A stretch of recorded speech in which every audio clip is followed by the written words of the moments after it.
How you doing, YouTube? Matt Massive Beer Reviews back with a little bit of KCBC up in this piece in the form of their Penguins in Space.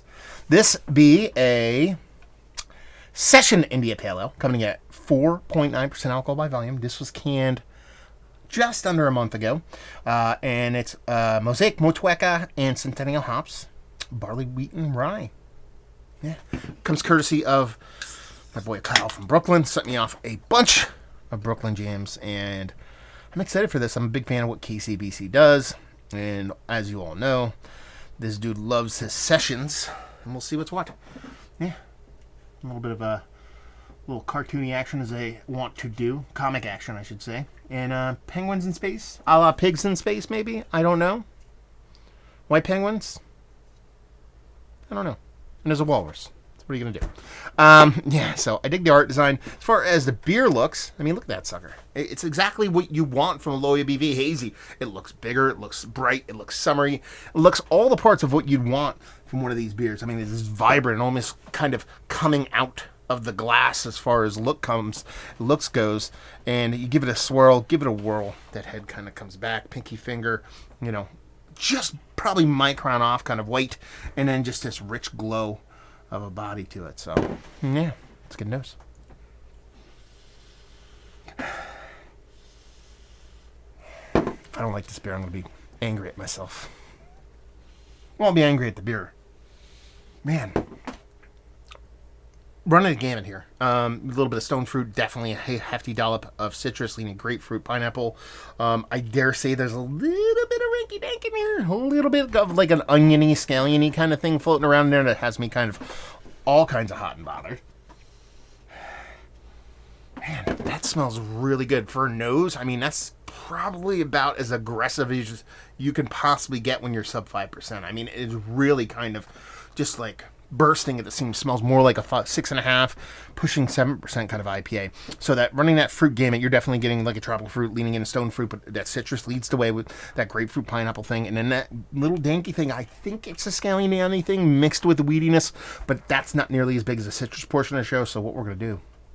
We're just gonna dive right in. Cheers.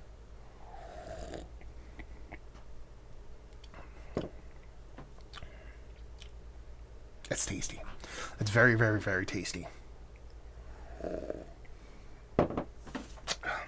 It's weird because for 4.9% hazy, this is giving me everything I kind of want. Sub 5%, decent amount of kind of fruit flavor in there, a little bit of kind of danky greeniness floating around the edges. Mouth feels quite nice for its ABV level, but that nose is so aggressive. I was hoping, I didn't expect it because it's so hard to do at sub 5%. I was expecting it to be a little bit bigger, expecting it to be kind of closer to what the nose gave me. It definitely drops off, but it's still very vibrant, especially when you keep that sub 5% ABV in mind. It's giving me everything I got in the nose, just on a slightly smaller scale, not like crazy smaller, but I was kind of hoping it would match that or even go above what the nose is giving me. Wishing one hand, pooping the other, see which one fills up first. What's that from? I forget what that's from. Anyway, old dad. I'm becoming a full-fledged dad. I'm using old quotes from like the 70s and 50s and whatever times. Anyway, but it's a really tasty beer and kind of like it's what I wanted before I cracked the can.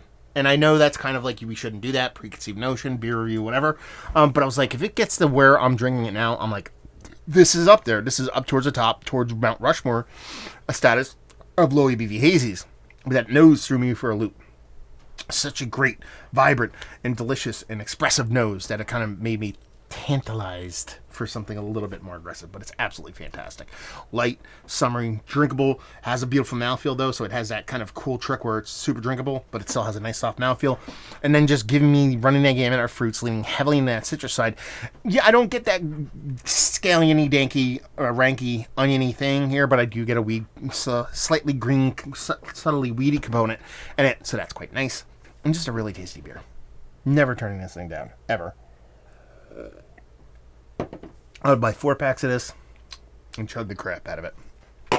So yeah, let's talk about it. Is this one of the better sub 5% ABV hazies? Yes. It's Mount Rushmore status. Probably it's worthy of being on there. I don't know if I'd put it on there. There might be a couple that do me just a skosh proper.